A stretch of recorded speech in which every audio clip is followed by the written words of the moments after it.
Hey, St. Francis, this is Father Justin, here with some midweek updates for you. So, Sunday, Veterans Day. So we invite all our veterans to gather in the back of the sanctuary before each service, the 8 and the 10:15.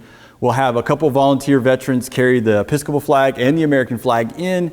We'll gather at the front of the rail. Before we begin the liturgy, we will say a prayer for our veterans in this service, and then we have some prayers later on in the service for all veterans outside of the walls of St. Francis. So we're going to gather, remember our veterans here at St. Francis, and then later in the prayers of the people, we clergy are going to say a special prayer for all veterans and active duty, as a matter of fact. I know it's Veterans Day, but I like to lift up because we do have a fair number of folks who have served in different wars but are still active duty, so I consider them living in both worlds. They're a veteran of a conflict, and then they are active duty. So we want to lift all of that up. November 19th is our Thanksgiving luncheon. The vestry is going to put that on. We're thankful for their leadership. It's a big thanks to all of you for making St. Francis special.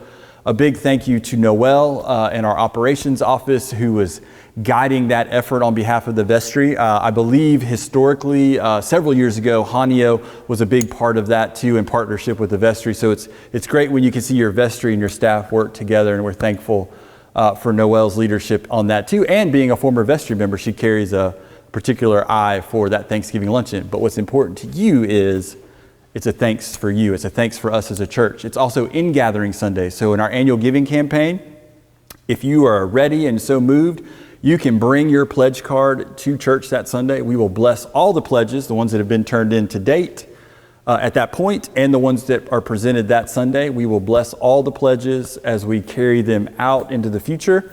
We are headed towards our goal. Last I'd heard at the time of this recording, we're about 225,000 with 57 pledging units towards our goal of 650. So we're moving in the right direction. We've got about 400,000 to go, which sounds like a lot, but we are just getting started.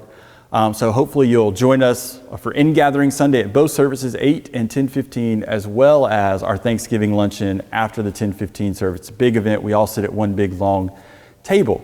And last but certainly not least, we'll be interested in looking for, if you want to serve as a lay delegate to diocesan council. So you have to be a confirmed communicant in good standing. So you have to be confirmed, which means you had to have been received or confirmed in the Episcopal Church. Okay, one. You have to attend with some regularity church. The Episcopal Church national canons define that as, it's really sad actually, like once a quarter. We're hoping for a higher bar than that. Secondly, good standing. You have to be a pledging member. So you have to actually turn in a pledge card if you want to serve as a lay delegate. What does that entitle you to? Well, that entitles you to go, as we are going this coming weekend. You can pray for the 180th Diocesan Council, where we do the business of the Diocese of Florida. You also will, depending on how long your term is, and we'll be outlining those as we receive nominees, we'll kind of see what people's schedules are. It will open you up to a possible, if they schedule a new bishop election, you would become an elector from this church. So you have a chance to represent St. Francis. We're going to talk about that on the 26th, elect those individuals.